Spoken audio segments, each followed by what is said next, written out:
صدر ٹرمپ نے اوتھ لینے کے بعد پہلے ہی دن 45 سے زیادہ ایگزیکٹو آرڈرز پر سائن کر دیے ہیں۔ آخر یہ ایگزیکٹو آرڈر ہوتا کیا ہے؟ ایگزیکٹو آرڈر قانون سازی کا ایک ایسا طریقہ ہے جس کے لیے صدر کو کسی سے اجازت نہیں لینی پڑتی۔ کئی بار پریزیڈنٹس ایگزیکٹو آرڈر کا استعمال تب کرتے ہیں جب انہیں لگتا ہے کہ جو وہ چاہتے ہیں کانگریس اس کی منظوری نہیں دے گی، جیسے بائیڈن کے دور میں امریکی ہاؤس اور سینٹ میں ریپبلکنز کی میجورٹی تھی اور بائیڈن جو چاہتے تھے اس کا کانگریس سے پاس ہونا مشکل تھا، تو انہوں نے کئی ایگزیکٹو آرڈرز سائن کیے۔ ٹرمپ نے بھی جن ایگزیکٹو آرڈرز پر سائن کیا ان کا وعدہ وہ لوگوں سے کرتے آئے تھے، اور ایگزیکٹو آرڈر سائن کر کے انہوں نے پہلے ہی دن لوگوں سے کیا اپنا وعدہ پورا کرنے کا میسج دیا۔ اگر وہ کانگریس کے پاس جاتے تو انہیں یہ پالیسیز امپلیمنٹ کرنے میں کافی مشکلات کا سامنا ہو سکتا تھا۔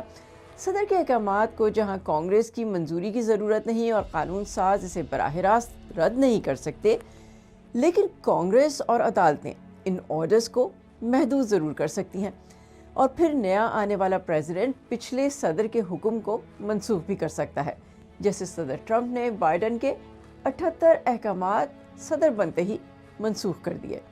لہٰذا ایگزیکٹو آرڈر ایک طاقتور لیکن محدود ٹول ہے۔ یہ صدر کو فوری فیصلے کا اختیار دیتا ہے، لیکن یہ فیصلے عارضی بھی ثابت ہو سکتے ہیں۔